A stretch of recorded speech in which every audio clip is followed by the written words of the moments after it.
My name is Srinivas Goud and I'm from Orient Spectra Consulting Private Limited. We represent more than 500 universities across the globe.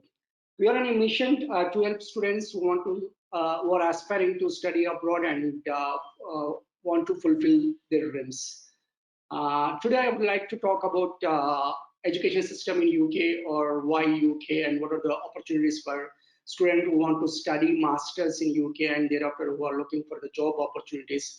What kind of a job opportunities are available in UK in a nutshell. So if you have any questions, please don't hesitate to put your questions in the chat box. Before we start, hope I'm audible to all of you.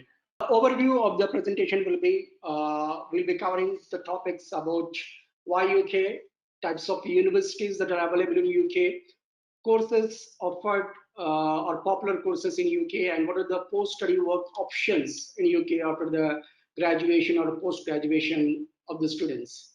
So we're also going to discuss about the visas, the different types of visas that are available for the students who are aspiring to study in UK or who want to settle in UK after the course completion. And we'll also help you out with the admission process. What are the documents that are required to apply for the getting into good universities in UK. So a brief about our company and about ourselves, who we are and what we do. I started this company in 2005, and now it's more than 16 years in the field of overseas education. We have started, it was in a humble beginning we started, and now we have been reached to across the globe, and it's more than 500 universities now, and we have sent more than 7,500 plus students so far, and most of our business happens through referrals. And we always believe in it that we don't want to sell to our students, rather we want to serve students. That has been our motto all the time. We have an expert team of counselors who have got experience in the field of overseas education, who have traveled abroad or worked abroad, or working in our team, and we also have very sound knowledge about the admission process, visa process, or anything that is relevant to abroad education. We understand the international relations and international culture, what kind of a cultural change that will be there, and what kind of challenges that a student can face. We are very well aware of it. So in a brief, that we're also a British Council certified agency. We also been recognized by various bodies like British Council, IELTS, PTE. We are an ISO 9001 2008 certified company. We are a member of NAFSA, QAC, Education Ireland, and we have been also Agent of the Year for 2012 for Griffith College Dublin. We have been as a participant of various other things that includes TNews, TV9, and also been a participant of, we also work with some schools like BPS in Hyderabad and all over India. We also a part of NAT Europe and ETS for, I hope you know what is ETS stands. That is for Total and GRE, and we're also a member of EAI for Europe. So we have our branches. Head office, first initial office started in Himayatnagar, then we have expanded our branches across the city of Hyderabad and Secunderabad, and now we also started our offices in Pondicherry, Vijayawada, and Warangal. So these are some of our accreditations which I was talking about, whether it's a Pearson or ETS. And our other achievements includes that we have been the Agent of the Year for the year 2017. And we also been got an award for our as a company at the awards for University of Hertfordshire in the 2008 as one of the top 10 recruitment agent for this university. I myself am also a British Council certified agent for UK, and when it comes to the overseas education, we always have one question. Most of the students keeps me asking that when there are so many colleges in India, why somebody has to study abroad? I can give you various reasons why a student has to study abroad, but one of the major which I think could be that I accept that there are so many good institutions in India as well, no doubt, but definitely the kind of an education system which is available in the Western countries or maybe USA, UK, or Australia, or Canada. But there is a lot of difference in the approach. Maybe the subjects that what you study in a master's in India, or in UK, or in Australia could be similar, but not the same, of course. But again, the approach towards that education is different. This is a more of a practical oriented. So where the students have an opportunity in abroad, so that they can attend the classes in a small groups, and where the student faculty ratio is, for example, maybe around 1:15 in most of the universities, and the overall experience of as an international student means as an international student, you get students from across the globe. For each university gets students from more than 100 countries as well. So there's a different experience that a student has, and some universities or most of the universities in US and UK also offers internships as a part of the program or as a part of the curriculum, where the students are allowed to work with some companies and then gain that experience, which is very much required for any student to look for a job after the course completion. The universities in abroad also have a very much research options as well, because most of the universities, especially the public funded universities, there's a huge amount of funds for the research, which is not normally available in India. And cutting edge technology, that is one thing that innovative technology or the teaching methods which they adapt are very much different. So there also been is an exposure basically to new experiences overall, means where the student, the day they land in that country, and every day is going to be a new experience overall in terms of the culture, or in terms of the language, or in terms of education, or in terms of the technology that they use, the advanced development that is there in those countries, or at least 10 years ahead than comparatively our country. And they also recognizes these degrees are recognized across the globe, where you become an international student and you're becoming an international citizen as well. So which will help you to find out a job anywhere on the globe. So, and also great opportunity to travel. If you're going either, for example, if you're going for UK, you're being very close within the Europe, so there you can travel to any country in the Europe, which is quite easy for you. As well, you are connected with the train or tubes or flights, which is just 1 or 2 hours of journey from each country to the other country. So we represent various countries. It's not just UK, but we work with universities in USA, UK, Australia, Canada, and so on, to name a few.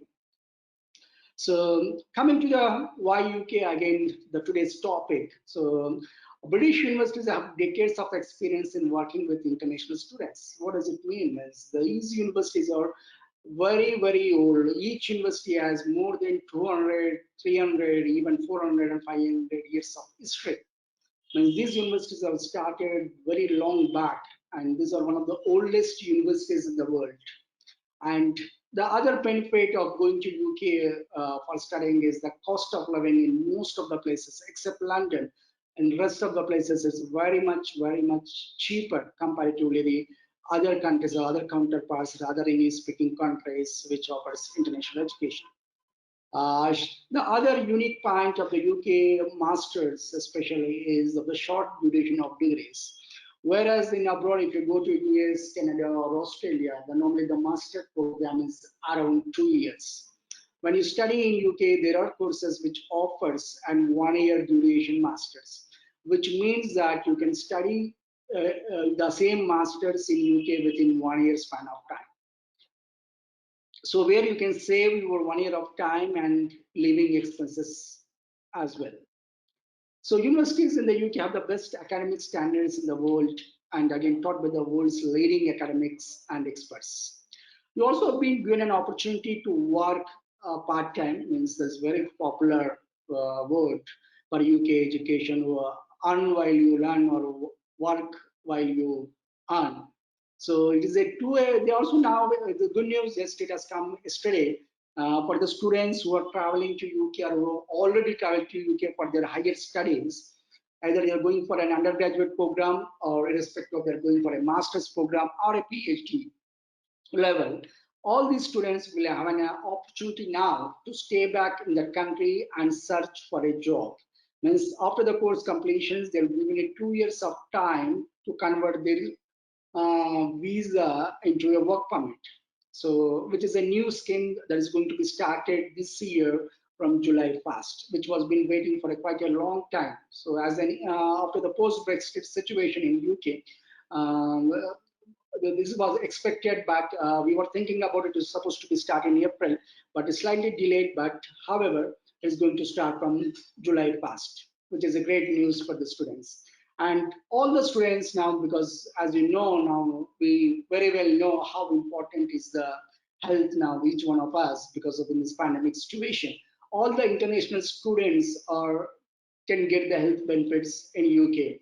For example, it's covered all IHS is covered, means where the health insurance will take care of all your health related issues, whether it is a minor one or a major one, anything, even the pandemic situation.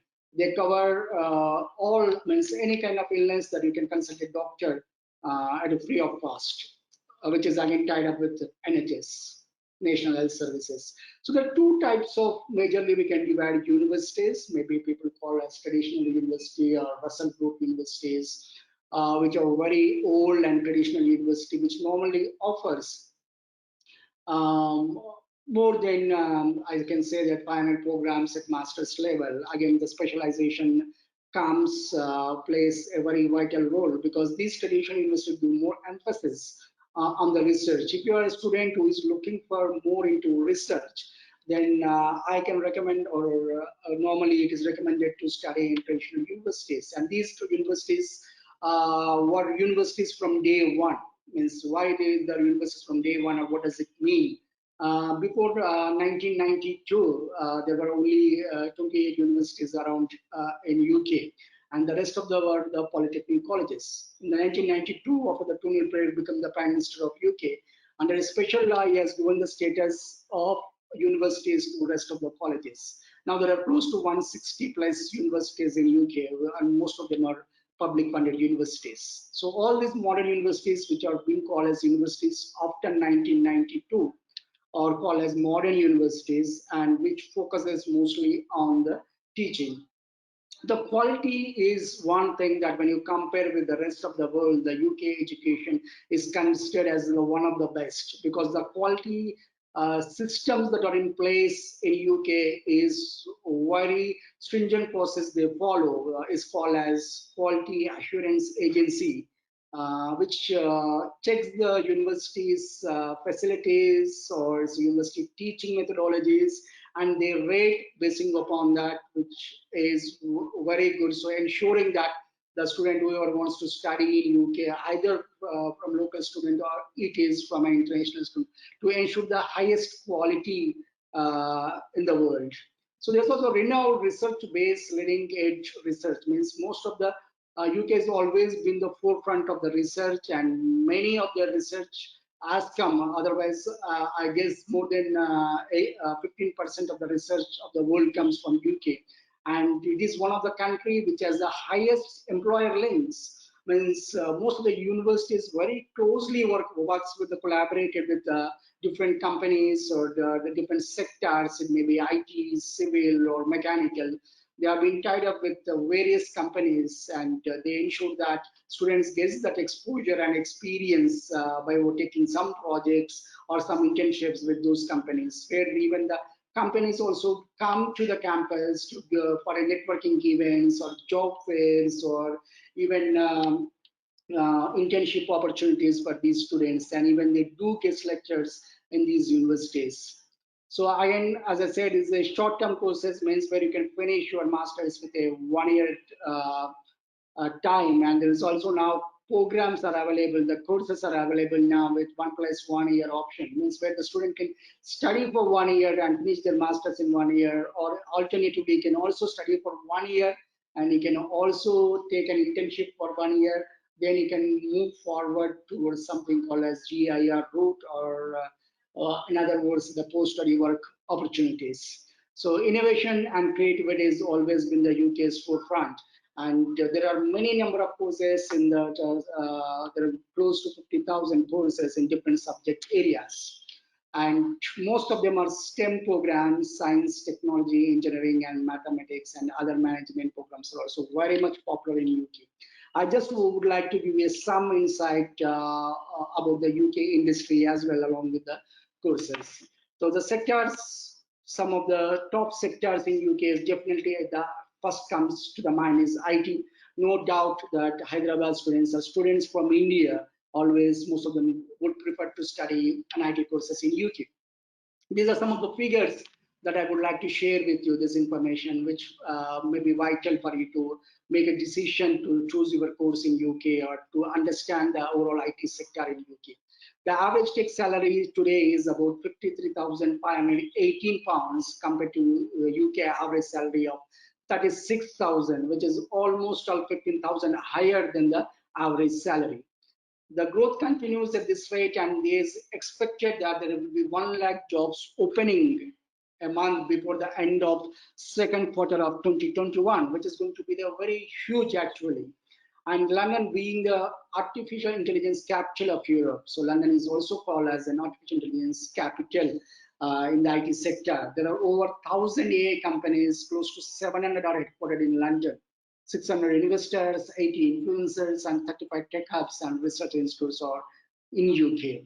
The data science is one booming course or one technology that the world is running behind. If there is a change in the future technologies, this is one of the course that students are looking forward to study the data science. So, and London is home to 71% of all data scientist jobs in the UK, which is close to 2,603. And has a 59,697 average salary too. Large-scale IT innovation hubs, that is significant technology clusters across the UK. London is the largest, followed by Birmingham, Manchester, Edinburgh, Oxford, and Bristol. So topics in IT sector, again, for the jobs you are looking for, the kind of jobs that are available are computer research scientist, data analyst, IT manager, database administrator, web developer, computer hardware engineer, or a cyber security analyst. Courses are available are MSc Computer Science, MSc Software Engineering, MSc Cyber Security, MSc Artificial Intelligence, Computer Networking, Cloud Computing, Data Science, and Analytics.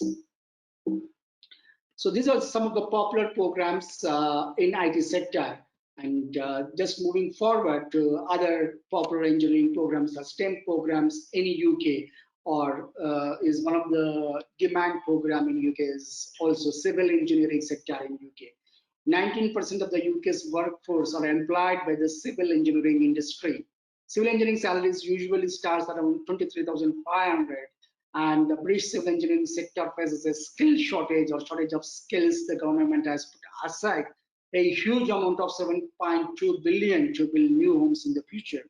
What it means for the students means there are going to be more and more opportunities for the civil engineers. If you are looking to study civil engineering in UK, is one of the best option without any doubt. So some of the jobs that are available normally or on high demand are engineering project managers, structural engineers, senior civil engineer, engineering managers, architects, engineering inspectors, civil engineering drafters, civil engineering technologists. Some of the popular courses in UK again for civil engineering students are MSc Civil Engineering, MSc Structural Engineering, MSc Construction Project Management with BIM, MSc Commercial Management, and Quantity Surveying. So these are some of the popular programs. So if you're from a civil engineering background with a good high second class or a first class student, these are the options that you can find out in UK about civil engineering. So coming to the mechanical engineering, which is also popular, one of the most popular course in UK and also in India, is mechanical and automotive sector in UK. The UK mechanical engineering industry employs more than 210,000 people a year, which is a very big number comparatively the size of the country. If you see, the UK automotive industry is a vital part of the UK economy, worth more than 78.9 billion turnover. It is home for 8 major premium and sports car manufacturers, 6 world-class design centers, 9 engine manufacturers, 8 bus and coach manufacturers, 6 mainstream car manufacturers, 60 plus specialist manufacturers, 20 R&D centers. UK invest 3.7 billion each year in the research and development. So that shows the commitment towards the mechanical department in UK, where you have a great opportunity. So just to give you more info and insights about the UK automotive is that 2.5 million engines were built in 2019. 14.4% of the total UK exports of goods worth 44 billion pounds. 30 manufacturers build more than 70 models in the UK and supported by 2,500 component providers, and some of the world's most skilled engineers work in UK. 1.3 million cars and 78,270 commercial vehicles were built in 2019. 8 out of 10 cars produced in the UK are exported to 160 different markets worldwide.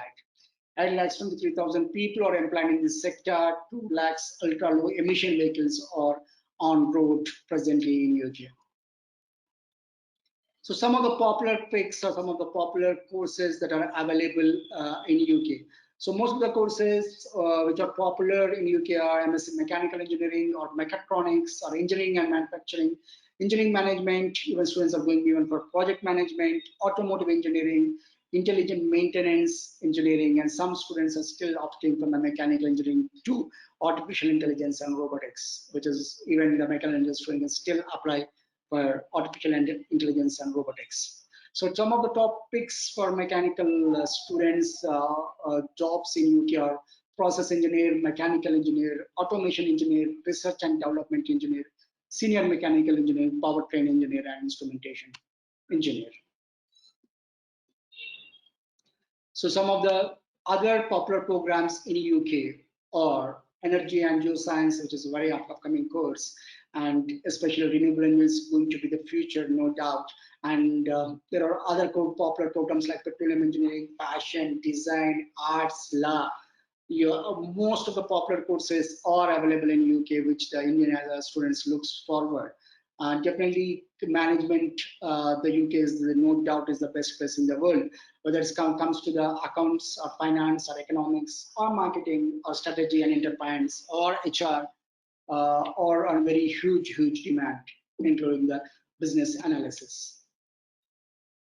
So what are the different types of visas that are available, and what are the post-study work options that are available for the students who are looking to study in UK? So student visas in UK normally are called as Tier 4 visas, and there are normally 3 intakes available. The major intake is anyways autumn term or September, October intake, and followed by the spring or Jan, Feb intake.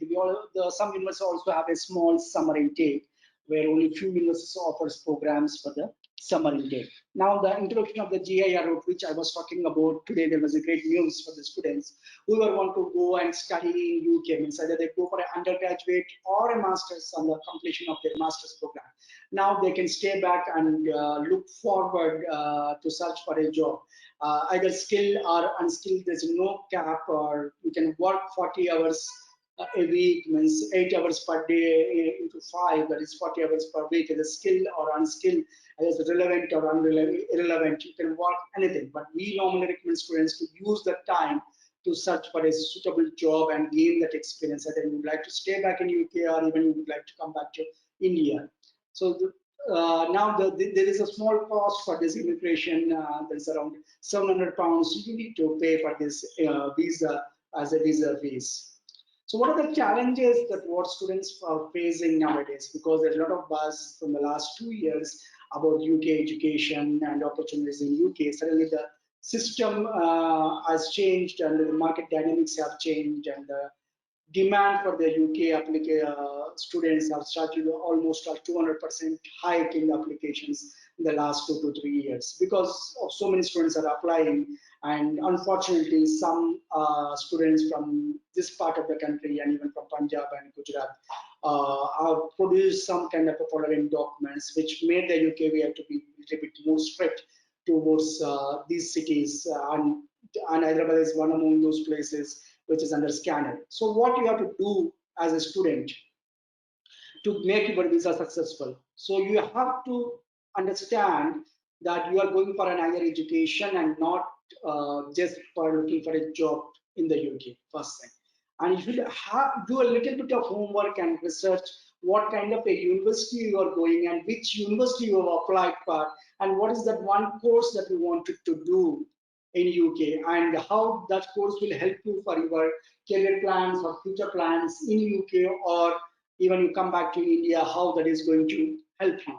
So all these questions will be normally asked in the UKVA interviews. One of the challenges that our students are facing is one part definitely that you should be very good at your communication skills. Most of the students are failing because they could not be able to communicate properly. And second thing is that about when they ask you to compare with some other universities, the students are not having any clue. So when you're applying, at least apply for 2 to 3 universities in UK, or at least do some research what kind of a different universities are there, and what made you to choose that particular university. And when it comes to the job placements and internships, so most of the students are also facing in terms of the challenges in when it comes to the internships, because most of the students have to apply after the first semester in some universities, and some universities after 1 year. So you should be have to be prepared well in advance to get that internship. So as soon as you start studying in UK, you should start focusing how to crack an internship. Of course, the university supports you, or the career development employment centers at the universities will support you to crack an internship. But again, that is also equal responsibility of yours to try for that and crack that internship. So normally some universities ask you to maintain at least 60 percentage or a good first class in your first semester, so that you can start applying for these internships. So funding and scholarships. So there are scholarships in UK, which are, there are two kinds of scholarships in UK otherwise largely. One is enough scholarships, where the university gives you a minimum of £1,000 to 20-30% of overall tuition fees, or some universities are offering up to 50% scholarships. But otherwise, you can also offer for the British Council scholarship, or other scholarships that are available in India or in UK. So there is also a cultural difference, means most of the students also feels a cultural shock when they land in a different country or a new country for the first time. So it is very important that you should be prepared that what kind of a culture you are going to get in.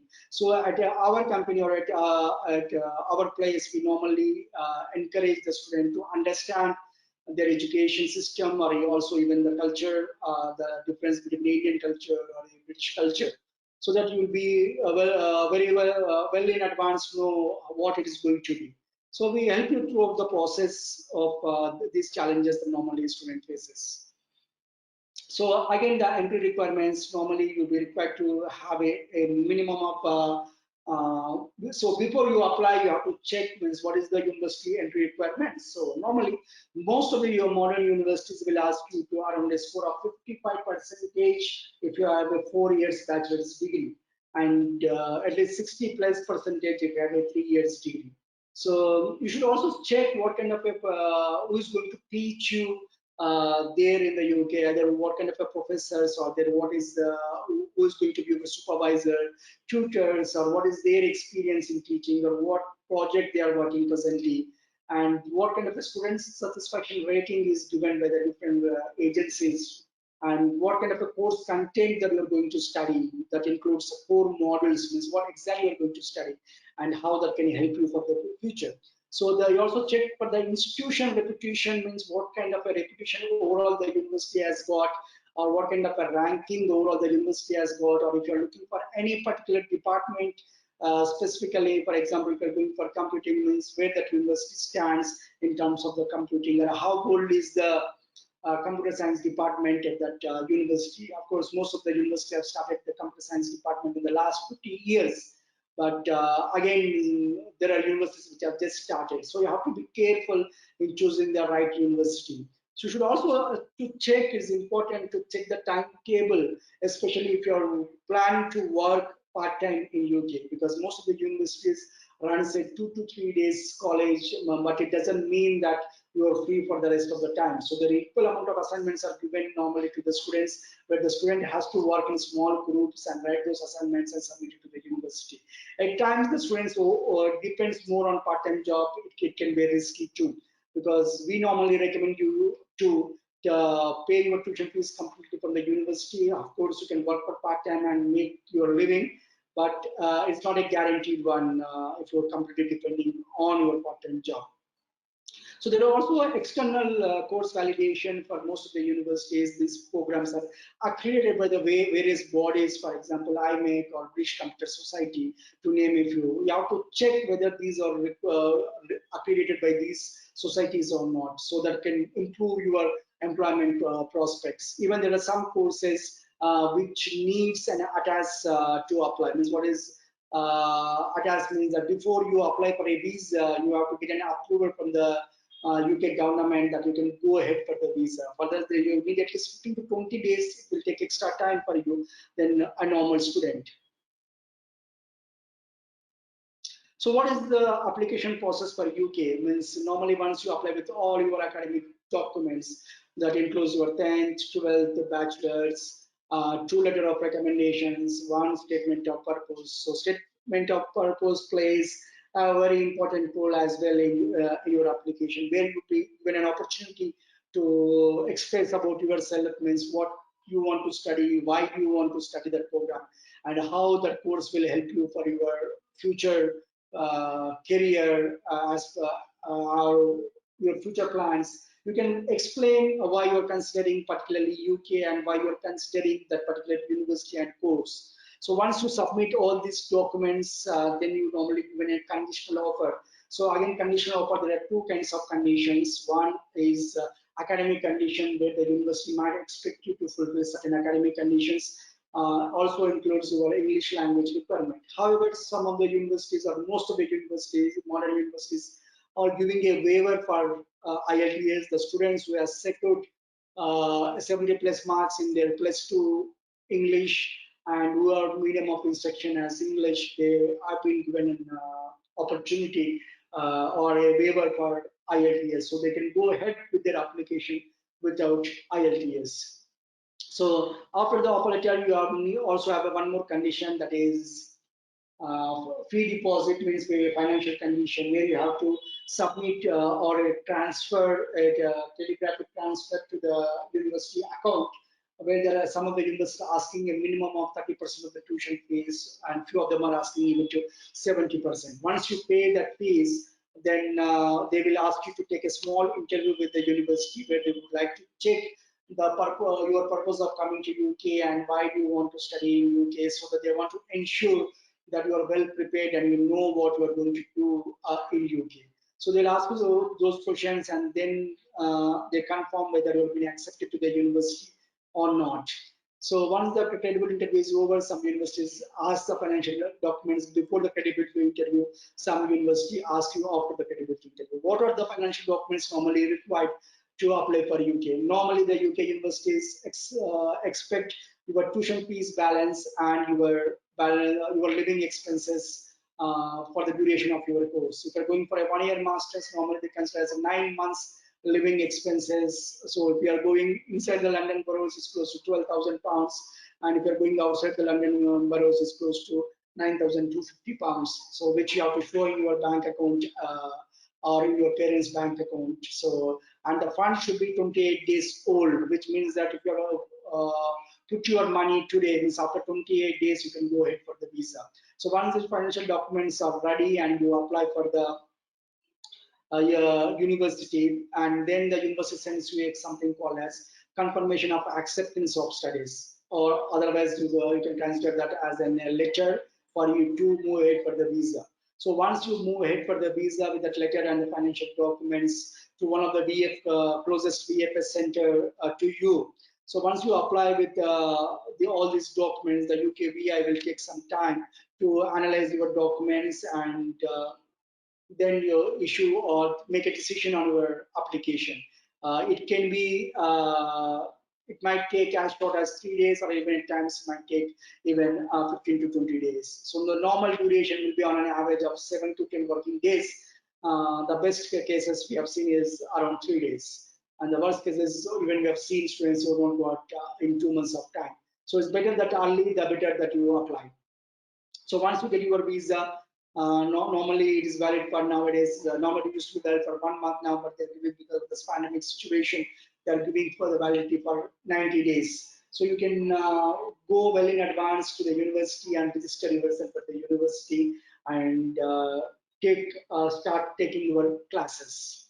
The university also takes you a welcome week, most of the universities, and these universities also provide you a local travel guidance, and will also assign you to one of their senior students who from your country or from your community, kind of a thing. So all these universities also provides on-campus accommodation. If you are looking for an on-campus accommodation, it's better that you book well in advance.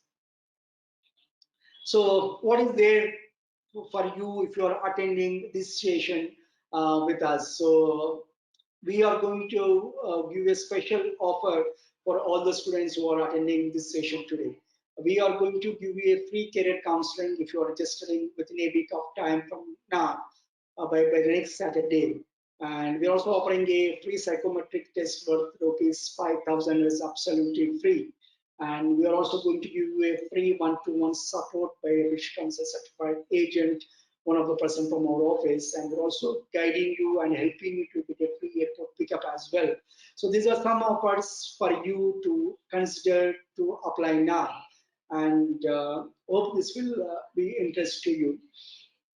So if you have any further questions, do not hesitate to contact us on one of the below numbers. So you can reach us at any time on any of those platforms, either it's a Facebook or Insta for more updates, or if you want to speak to one of our expert counselors, you can always call on the below numbers. So if you have any further questions, now we have time, 15 minutes more, so you can ask me the questions, please. Please go ahead with the questions.